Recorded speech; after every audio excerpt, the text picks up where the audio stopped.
Mr. Müller's marriage. In Volume 3 of the narrative, Mr. Müller shows the ordering of God in his meeting with, and subsequent marriage to his first wife, Miss Mary Groves. In giving her to me, I owned the hand of God, nay, his hand was most marked, and my soul says, Thou art good, and doest good. I refer to a few particulars for the instruction of others.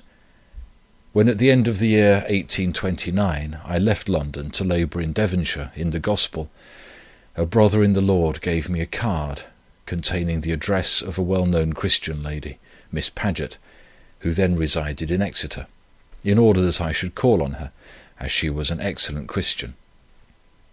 I took this address and put it into my pocket, but thought little of calling on her. 3 weeks I carried this card in my pocket, without making an effort to see this lady, but at last I was led to do so. This was God's way of giving me my excellent wife. Miss Paget asked me to preach the last Sunday in the month of January 1830, at the room which she had fitted up at Poltimore, a village near Exeter, and where Mr. A.N. Groves, afterwards my brother-in-law, had preached once a month, before he went out as a missionary to Baghdad. I accepted readily the invitation, as I longed everywhere to set forth the precious truth of the Lord's return, and other deeply important truths, which not long before my own soul had been filled with. On leaving Miss Paget, she gave me the address of a Christian brother, Mr. Hake, who had an infant boarding school for young ladies and gentlemen, at Northernhay House, the former residence of Mr. A.N. Groves, in order that I might stay there on my arrival in Exeter from Teignmouth. To this place I went at the appointed time.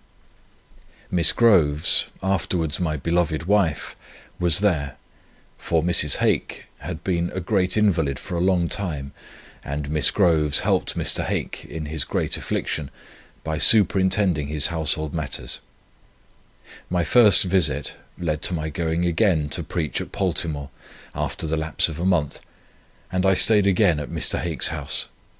And this second visit led to my preaching once a week in a chapel at Exeter, and thus I went week after week from Teignmouth to Exeter, each time staying in the house of Mr. Hake. All this time my purpose had been not to marry at all, but to remain free for travelling about in the service of the Gospel. But after some months I saw, for many reasons, that it was better for me as a young pastor, under 25 years of age, to be married. The question now was, to whom should I be united? Miss Groves was before my mind, but the prayerful conflict was long before I came to a decision, for I could not bear the thought that I should take away from Mr. Hake his valued helper, as Mrs. Hake continued still unable to take the responsibility of so large a household. But I prayed again and again. At last this decided me.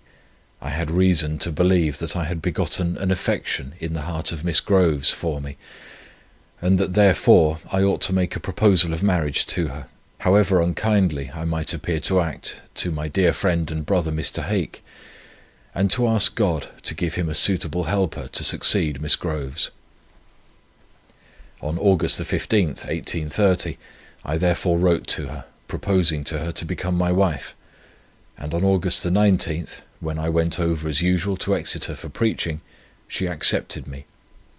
The first thing we did after I was accepted was to fall on our knees and to ask the blessing of the Lord on our intended union.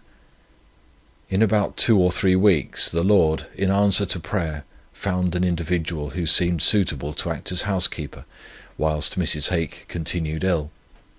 And on October the 7th, 1830, we were united in marriage. Our marriage was of the most simple character. We walked to church, had no wedding breakfast, but in the afternoon had a meeting of Christian friends in Mr. Hake's house, and commemorated the Lord's death. And then I drove off in the stage-coach with my beloved bride to Teignmouth, and the next day we went to work for the Lord.